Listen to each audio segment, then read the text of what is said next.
Harry Potter and the Sorcerer's Stone. Chapter 2: The Vanishing Glass. Nearly 10 years had passed since the Dursleys had woken up to find their nephew on the front step, but Privet Drive had hardly changed at all. The sun rose on the same tidy front gardens and lit up the brass number 4 on the Dursleys' front door. It crept into their living room, which was almost exactly the same as it had been on the night when Mr. Dursley had seen that fateful news report about owls. Only the photographs on the mantelpiece really showed how much time had passed. 10 years ago, there had been lots of pictures of what looked like a large pink beach ball wearing different colored bonnets. But Dudley Dursley was no longer a baby, and now the photographs showed a large blond boy riding his first bicycle, on a carousel at the fair, playing a computer game with his father, being hugged and kissed by his mother. The room held no sign at all that another boy lived in the house too. Yet, Harry Potter was still there, asleep at the moment, but not for long. His Aunt Petunia was awake, and it was her shrill voice that made the first noise of the day. "Up! Get up now!" Harry woke with a start. His aunt rapped on the door again. "Up!" she screamed. Harry heard her walking toward the kitchen, and then the sound of the frying pan being put on the stove. He rolled onto his back and tried to remember the dream he had been having. It had been a good one. There had been a flying motorcycle in it. He had a funny feeling he'd had the same dream before. His aunt was back outside the door. "Are you up yet?" she demanded. "Nearly," said Harry. "Well, get a move on. I want you to look after the bacon, and don't you dare let it burn. I want everything perfect on Duddy's birthday." Harry groaned. "What did you say?" his aunt snapped through the door. Nothing.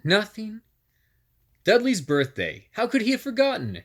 Harry got slowly out of bed and started looking for socks. He found a pair under his bed and, after pulling a spider off of one of them, put them on. Harry was used to spiders, because the cupboard under the stairs was full of them, and that's where he slept. When he was dressed, he went down the hall into the kitchen. The table was almost hidden beneath all Dudley's birthday presents. It looked as though Dudley had gotten the new computer he wanted, not to mention the second television and the racing bike. Exactly why Dudley wanted a racing bike was a mystery to Harry, as Dudley was very fat and hated exercise. Unless, of course, it involved punching somebody. Dudley's favorite punching bag was Harry, but he couldn't often catch him. Harry didn't look it, but he was very fast. Perhaps it had something to do with living in a dark cupboard, but Harry had always been small and skinny for his age.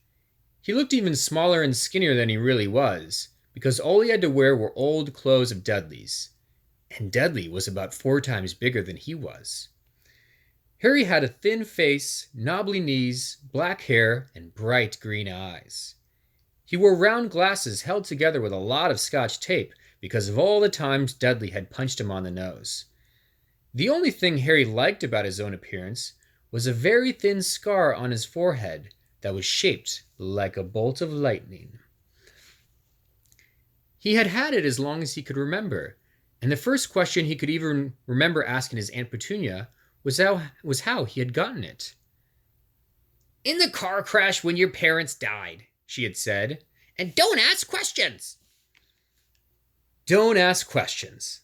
That was the first rule for a quiet life with the Dursleys. Uncle Vernon entered the kitchen as Harry was turning over the bacon. "Comb your hair," he barked, by way of a morning greeting. About once a week, Uncle Vernon looked over the top of his newspaper and shouted that Harry needed a haircut. Harry must have had more haircuts than the rest of the boys in his class put together, but it made no difference. His hair simply grew that way, all over the place. Harry was frying eggs by the time Dudley arrived in the kitchen with his mother. Dudley looked a lot like Uncle Vernon. He had a large pink face, Not much neck, small, watery blue eyes, and thick blonde hair that lay smoothly on his thick, fat head. Aunt Petunia often said that Dudley looked like a baby angel. Harry often said that Dudley looked like a pig in a wig. Harry put the plates of egg and bacon on the table, which was difficult as there wasn't much room. Dudley, meanwhile, was counting his presents. His face fell. 36, he said, looking up at his mother and father. That's 2 less than last year. Darling, you haven't counted Aunt Margie's present, see? It's here under the big one for Mommy and Daddy. All right, 37 then, said Dudley, going red in the face. Harry, who could see a huge Dudley tantrum coming on, began wolfing down his bacon as fast as possible, in case Dudley turned the table over. Aunt Petunia obviously scented danger too, because she said quickly, "And we'll buy you another 2 presents while you're out today. How's that, Pumpkin? 2 more presents. Is that all right?" Dudley thought for a moment. It looked like hard work. Finally, he said slowly, "So I'll have 30, 39, sweetums," said Aunt Petunia. "Oh," Dudley sat down heavily and grabbed the nearest parcel. "All right, then." Uncle Vernon chuckled. "Little Tyke wants his money's worth, just like his father. Attaboy, Dudley." He ruffled Dudley's hair. At that moment, the telephone rang, and Aunt Petunia went to answer it, while Harry and Uncle Vernon watched Dudley unwrap the racing bike, a video camera, a remote control airplane, 16 new computer games, and a VCR. He was ripping the paper off a gold wristwatch when Aunt Petunia came back from the telephone, looking both angry and worried. "Bad news, Vernon," she said. "Mrs. Figg's broken her leg. She can't take him." She jerked her head in Harry's direction. Dudley's mouth fell open in horror, but Harry's heart gave a leap. Every year on Dudley's birthday, his parents took him and a friend out for the day, to adventure parks, hamburger restaurants, or the movies. Every year, Harry's left behind with Mrs. Figg, a mad old lady who lived 2 streets away. Harry hated it there. The whole house smelled of cabbage, and Mrs. Figg made him look at photographs of all the cats she'd ever owned. "Now what?" said Aunt Petunia, looking furiously at Harry as though he'd planned this. Harry knew he ought to feel sorry that Mrs. Figg had broken her leg, but it wasn't easy when he reminded himself it would be a whole year before he had to look at Tibbles, Snowy, Mr. Paws, and Tuffy again. We could phone Marge," Uncle Vernon suggested. "Don't be silly, Vernon. She hates that boy." The Dursleys often spoke about Harry like this, as though he wasn't there, or rather, as though he was something very nasty that couldn't understand them, like a slug. "What about what's-her-name, your friend Yvonne?" "On vacation in Majorca," snapped Aunt Petunia.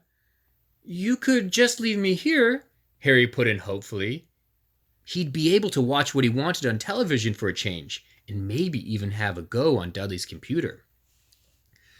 Aunt Petunia looked as though she'd just swallowed a lemon. "And come back and find the house in ruins?" she snarled. "I won't blow up the house," said Harry, but they weren't listening. "I suppose we could take him to the zoo," said Aunt Petunia slowly. "And leave him in the car?" "That car's new. He's not sitting in it alone." Dudley began to cry loudly. In fact, he wasn't really crying. It had been years since he'd really cried. But he knew that if he screwed up his face and wailed, his mother would give him anything he wanted. "Dinky doody dums, don't cry. Mommy won't let him spoil your special day," she cried, flinging her arms around him. "I don't want him to come," Dudley yelled between huge pretend sobs. "He always spoils everything." He shot Harry a nasty grin through the gap in his mother's arms. Just then the doorbell rang. "Oh, good Lord, they're here!" said Aunt Petunia frantically, and a moment later, Dudley's best friend, Piers Pocus, walked in with his mother. Piers was a scrawny boy with a face like a rat. He was usually the one who held people's arms behind their backs while Dudley hit them. Dudley stopped pretending to cry at once. Half an hour later, Harry, who couldn't believe his luck, was sitting in the back of the Dursleys' car with Piers and Dudley, on the way to the zoo for the first time in his life. His aunt and uncle hadn't been able to think of anything else to do with him. But before they left, Uncle Vernon had taken Harry aside. "I'm warning you," he had said, putting his large purple face right up close to Harry's. "I'm warning you now, boy. Any funny business, anything at all, and you'll be in that cupboard from now until Christmas."